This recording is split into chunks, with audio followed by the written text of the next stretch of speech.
Bianca Aparecida Corona é formada em arquitetura e autora do livro Pomeriche Rus, A Casa Pomerana no Espírito Santo.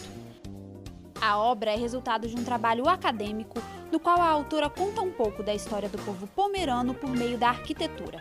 De acordo com o livro, os primeiros imigrantes pomeranos chegaram em terras capixabas em 1859. Eles se concentraram nas regiões que compreendem os municípios de Santa Maria de Jetibá, Pancas, Laranja da Terra, Vila Pavão, Santa Leopoldina e Domingos Martins. Estima-se uma população de 120 mil pomeranos no Espírito Santo. É a maior concentração em todo o Brasil. Olá! Vamos começar mais um programa Um Dedo de Prosa. Hoje o nosso bate-papo é diferente, é com a arquiteta Bianca Aparecida Corona. Ela escreveu um livro baseado em uma pesquisa que conta um pouco da cultura pomerana aqui no Espírito Santo. Seja muito bem-vinda, Bianca. Obrigada, Gabi. Bom, eu começo pelo nome do seu livro. Vamos ver se eu consigo falar direito. É Pomeriche Rus. É isso mesmo? Falei certo? Que é um estudo sobre a casa pomerana. Por que você começou com esse tema? Por que escolher esse tema para estudar? Eu, como arquiteta, uma pessoa de origem do interior, vim estudar aqui em Vitória. E quando eu comecei a fazer a faculdade, minha intenção já era voltar a trabalhar em Santa Maria com arquitetura. E, ao longo do curso, fui me apaixonando pela parte que estudava sobre o patrimônio, as origens das construções. E eu comecei a voltar a olhar em volta do que eu tinha no meu entorno, na minha cidade de origem. E nisso eu descobri que tinha as casas pomeranas que tinham características parecidas entre si e que as pessoas não falavam muito delas, falavam que elas eram de origem germânica e até confundiam com até algumas casas italianas. E aí eu comecei a perceber que não, já que tem uma cultura própria, teria também toda uma característica da arquitetura. E eu comecei meu trabalho nesse ponto aí. Então, quer dizer, o seu livro ele é resultado de um trabalho acadêmico, de conclusão de curso, né, do seu curso de arquitetura, hoje você já está formada. E eu te pergunto, quantas casas mais ou menos você visitou para fazer esse estudo? Mais de 300, mais ou menos. E como foi esse trabalho? Você visitou as casas, você precisou conversar com as pessoas? Como foi esse trabalho de campo, de estar dentro dessas casas, analisando a arquitetura, para saber o que ela tem de em comum? Essas casas a gente chegava, visitava, se apresentava para o proprietário. Normalmente eu levava um intérprete da língua que falava pomerano para me apresentar e eu tentava conquistar a confiança, porque eu não precisava só fotografar as casas, eu precisei entrar nessas casas, tirar medida, desenhar as plantas, fazer toda a parte do detalhamento. Então eu estava entrando na intimidade das pessoas. E aí foi por esse ponto. Muitas vezes, para as pessoas terem uma boa aceitação, abrirem as portas, eu precisei até viajar em carro que entregava pão no interior, assim, para poder eles falarem, não acharem que eu era uma ameaça para eles. Eu imagino que deve ter sido uma experiência incrível, né? Foi sim. O que teve durante esse seu processo de estudo, o que você destaca aí como principal que te surpreendeu dentro dessas casas e no contato com essa cultura?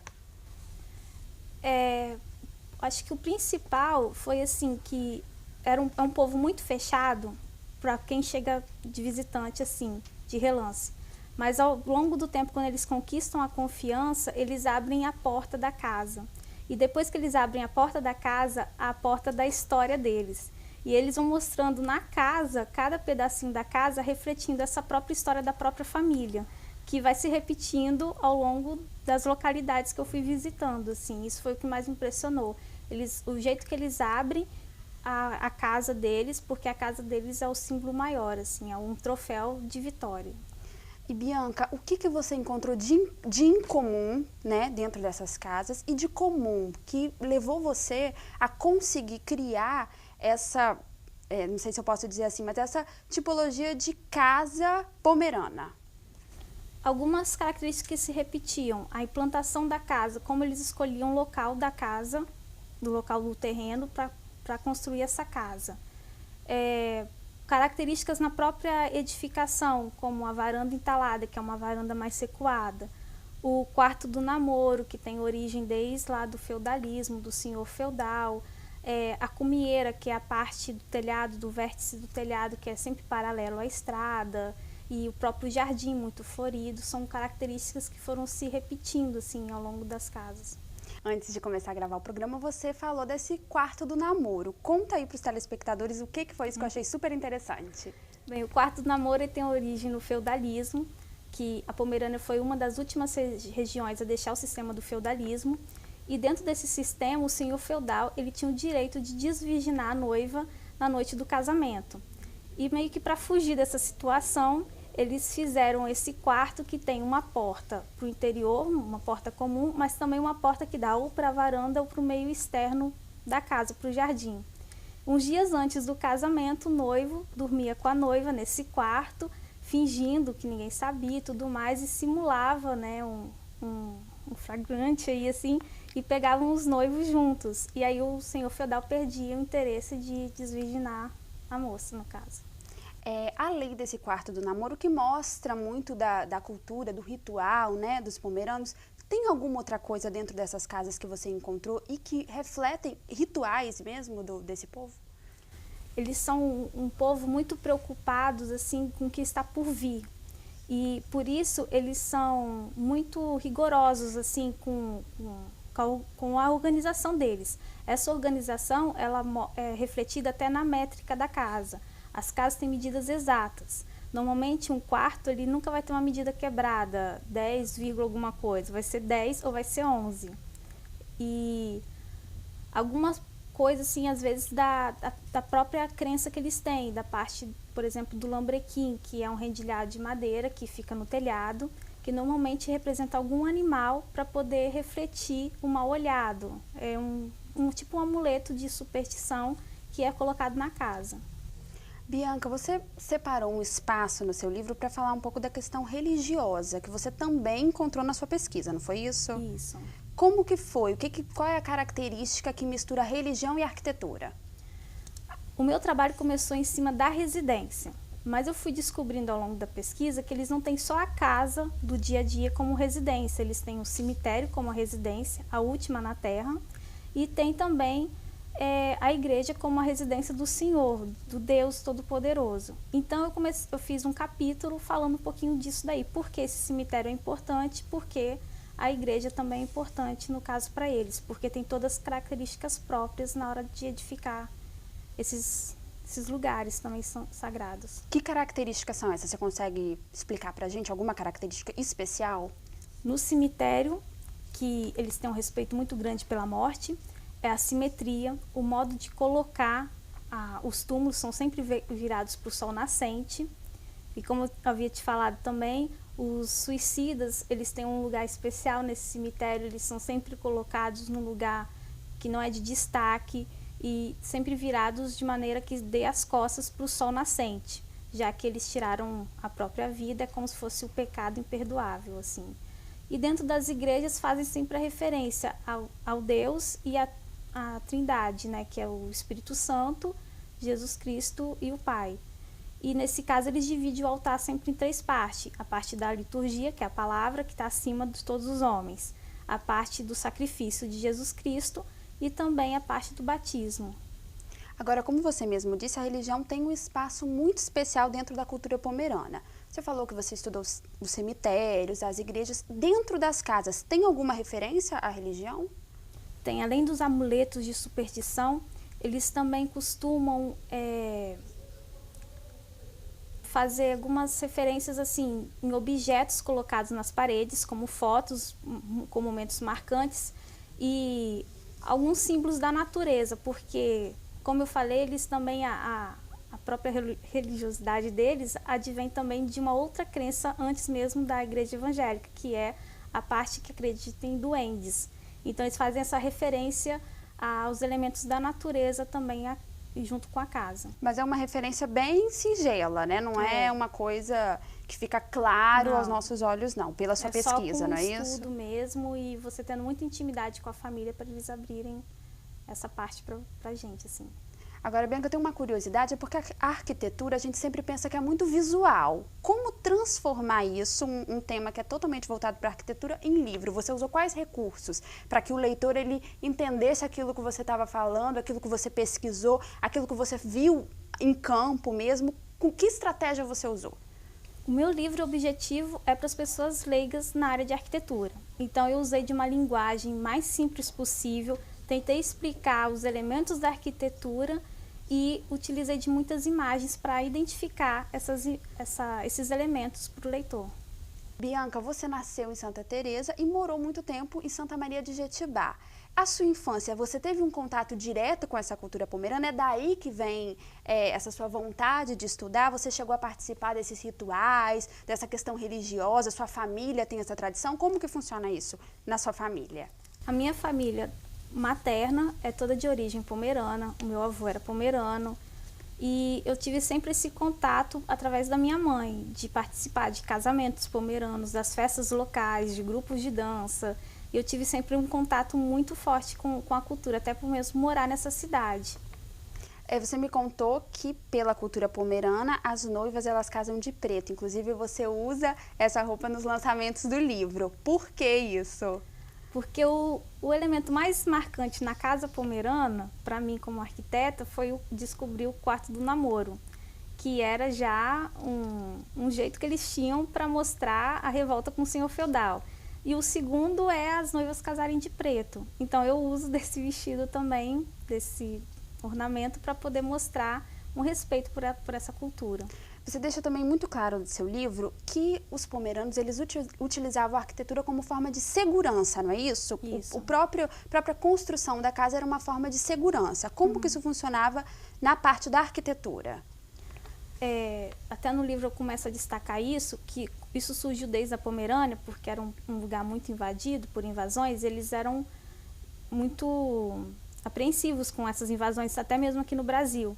Então aqui eles construíam essas casas de modo que os visitantes não enxerguem a casa antes deles escutarem os visitantes. Para eles estarem preparados antes. Isso. Até tem um ponto na casa, que é a janela no oitão, que é uma janela no telhado, que eles conseguem observar os visitantes antes mesmo dos visitantes saberem que tem uma casa ao longo da estrada. Agora, para ter certeza que isso realmente acontecia, você chegou aí nesses lugares para ver se realmente dá para ver antes dos visitantes chegarem? Como é que foi? Realmente isso acontece? Acontece. Eu subi em vários sótãos de várias casas que eu fui inventariando e olhava pela janela e via um ponto da estrada. Marcava esse ponto, ia na estrada e olhava desse ponto para casa. E a gente realmente não observa a casa, a gente não consegue ver. Essas casas que você visitou para construir o seu estudo acadêmico e também para o livro, elas estavam sempre habitadas ou são casas abandonadas? A maioria está habitada, ou casas que já os donos construíram casas novas perto, do lado até mesmo, e essas casas hoje, algumas estão sendo utilizadas como celeiros, depósitos de material agrícola. Bianca, a gente já continua o nosso papo daqui a pouquinho. Vamos para um breve intervalo. Fique aí.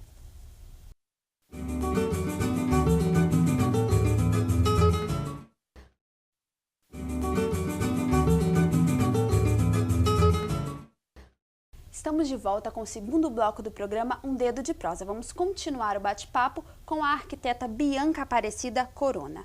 Bianca, a gente conversou um pouquinho sobre o seu trabalho, que foi um trabalho acadêmico, e acabou com a publicação de um livro sobre a arquitetura das casas pomeranas. Eu queria abordar um pouco agora com você a questão da descoberta que você fez, que acabou virando uma denúncia da venda de casas, muitas vezes com mais de 100 anos, por um preço irrisório, vamos dizer assim. Como é que foi você encontrar isso, você como arquiteta, encontrar isso acontecendo com as casas pomeranas?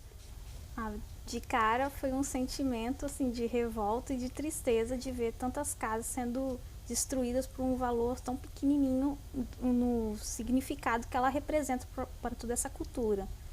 E depois me deu um sentimento também de revolta de querer fazer alguma coisa para acabar com isso. E aí foi que eu comecei a pesquisar e fiz até meio que um papel de espiã, de me infiltrar e fingir até que eu queria comprar e vender essas casas e chegar mesmo nos receptores que ficam normalmente aqui em Vitória e chegar nesse resultado para comprovar que existia essa demolição.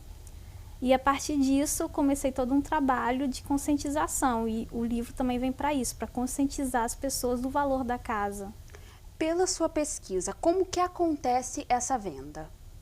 muitos olheiros, que é assim que são chamadas pessoas que se infiltram nas comunidades pomeranas, eles dão uma olhada nas casas, ficam amigas das famílias e começam a oferecer um dinheiro para a família. Normalmente oferecem o dinheiro à vista, num valor. A família às vezes está sem saber como cuidar dessa casa ou até passando por algum tipo de dificuldade, aceita, mas elas aceitam porque elas acreditam que as casas vão ser remontadas em outro lugar. Eles usavam até o pretexto que iam remontar as casas em fazendas em Minas Gerais. Porque se as famílias soubessem que ia virar móveis, elas não venderiam as casas. Só que, na verdade, o fim das casas, a maioria, é terminar como móveis de demolição. Quer dizer, a promessa é que as casas seriam reconstruídas, mas reconstruídas para as próprias famílias? Como que é essa negociação? Elas seriam reconstruídas em fazendas para o uso do fazendeiro como moradia, na verdade. Porque como é uma estrutura de madeira, ela é fácil de ser desmontada e remontada. Então seria para uma pessoa morar, uma família, que esse que é o valor que eles querem manter da casa.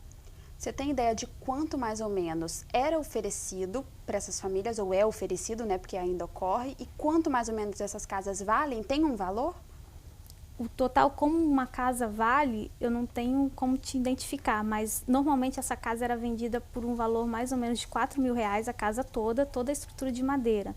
Sendo que uma única peça de madeira, de uma madeira de lei, talvez não se pagasse por esses R$4.000.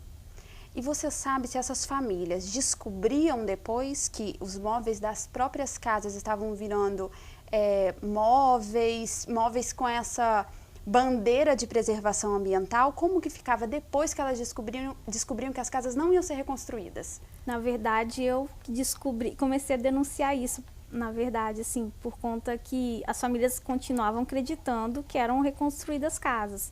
E com esse trabalho de investigação, eu descobri que essas casas não eram e cheguei até nas lojas de demolição mesmo. E foi aí que, a partir do momento que foi denunciado em rede nacional, que a gente chegou e mostrou para essas famílias que não era isso que acontecia. Você acha que a partir desse trabalho está existindo uma conscientização maior dessas famílias para que elas não vendam esse patrimônio cultural? Tá, as famílias hoje estão dando mais valor porque a casa em si já tem um valor sentimental muito grande para elas. Então, a partir do momento que elas descobriram que as pessoas não valorizavam isso, elas começaram a dar mais valor e começar a cuidar mais ainda das suas casas. E hoje está surgindo nos próprios municípios onde eu trabalhei esse sentimento de preservação das casas. Bianca, então, pelo que eu entendi, um dos objetivos do seu livro também é promover essa reflexão do patrimônio cultural, é isso mesmo? Isso. E quais seriam as suas propostas como arquiteta para que isso não aconteça? Por exemplo, essas casas que estão abandonadas, como cuidar delas? Bem, o meu interesse não é jogar essa responsabilidade para o governo, para as entidades que cuidam de patrimônios. É mostrar para as famílias como essa casa tem um valor tão importante dentro da cultura delas e, com esse sentimento, estimular as pessoas a pesquisarem e até mesmo cuidar, limpar as próprias casas, porque muitas casas só precisam de uma boa limpeza mesmo. Você já disse também que desde o momento que você escolheu a Casa Pomerana como estudo, você se deparou com algumas barreiras. Essa foi uma das barreiras? Foi a língua, por eu não falar fluentemente, essa questão do medo que eles têm de serem muito fechados para o que há de novo, assim, e até mesmo essa parte dos móveis de demolição aí, porque muitos proprietários de lojas de móveis, assim, de demolição, começaram a me perseguir por conta desse trabalho. Por conta desse trabalho, você sofreu uma certa perseguição? Isso. Você falou que você chegou a se passar por uma pessoa interessada em comprar. Como é que foi isso, esse processo de investigação? As famílias que tinham interesse de vender, que estavam querendo se desfazer das casas, eu falava assim, se eu fosse comprar, você me venderia e tudo mais. As famílias se abriam, falavam por quanto gostariam de vender as casas. E muitas vezes também, que foi a parte mais difícil, foi me passar por vendedora dessas casas. De mostrar para os olheiros, falar, eu tenho interesse de vender uma casa, ela tem tantos metros de madeira, e o olheiro os proprietários dos móveis de demolição falassem quanto que iriam me pagar e tudo mais. Agora, o seu livro, ele se tornou possível a partir, né, da sua pesquisa de graduação por causa de um incentivo cultural da Secretaria de Cultura do Estado. Como é que foi esse processo de publicação? Porque ele era um projeto acadêmico que se transformou no livro. Como foi transformar isso em um livro? Bem, depois de ter apresentado esse projeto acadêmico, e eu continuei estudando sobre as casas, porque fui descobrindo características que me envolviam, e eu descobri esse edital, que é da Secult, que é de valorização da diversidade cultural capixaba. E aí eu escrevi o livro, eu montei uma equipe, fizemos um projeto e escrevemos o livro. E aí ganhamos em segundo lugar e o livro pôde ser editado e publicado. E com relação às imagens, o livro traz várias fotos de casas, plantas, né, que você mesmo desenhou. Como foi esse processo de captação de imagem? As imagens, eu mesma ia em campo, fotografava e conversava com os proprietários, pedia a autorização, né, para publicar as fotos. E foi um trabalho meio que de formiguinha, indo mesmo em local, tirando uma foto, visitando casas. E isso foi pelo Espírito Santo, onde tinha colônias pomeranas. E como foi para você, como arquiteta, ter um livro publicado? Você imaginava, quando você estava produzindo esse projeto de graduação, essa monografia, você imaginou em algum momento que ia virar um livro? Para falar a verdade, na época da monografia eu não tinha noção do tamanho que era a responsabilidade do trabalho que eu estava fazendo. E depois, ao longo do tempo, quando eu fui vendo que ninguém se falava nisso, eu era a única pessoa que estava ali gritando, pedindo para alguém olhar por essas casas, e fui vendo o tamanho dessa responsabilidade, eu não conseguia também imaginar que poderia virar um livro. Hoje você tem um trabalho, como você mesmo disse, que é um trabalho pioneiro sobre essas casas. Daqui para frente, como vai ser o trabalho de distribuição, de divulgação dessa cultura e desse problema que é a venda das casas? Como você está trabalhando isso depois do livro publicado? O livro ele é uma ferramenta, então eu quero distribuir esses livros nas comunidades que têm descendentes de pomeranos. Comecei já a distribuição nas escolas municipais e estaduais de alguns municípios e para entidades que trabalham com a cultura, porque o meu objetivo é divulgar isso e dar um estímulo para as pessoas também a fazerem outros trabalhos que conservem essa cultura, que aprofunde mais até mesmo o estudo da própria casa. E é uma semente lançada aí que eu espero que gere bons frutos. Bom, você está lançando essa semente. Que frutos você espera dela? Você espera, por exemplo, que daqui a algum tempo exista uma política pública para preservar esse patrimônio cultural? É que surge esse sentimento não só dentro das famílias de preservar as casas, mas também até dos administradores das próprias cidades, e que esse povo possa enxergar a casa com um verdadeiro valor que ela tenha. E para as outras pessoas da comunidade capixaba mesmo, poderem conhecer um pouquinho dessa arquitetura que tem tantas características que são só dela, assim.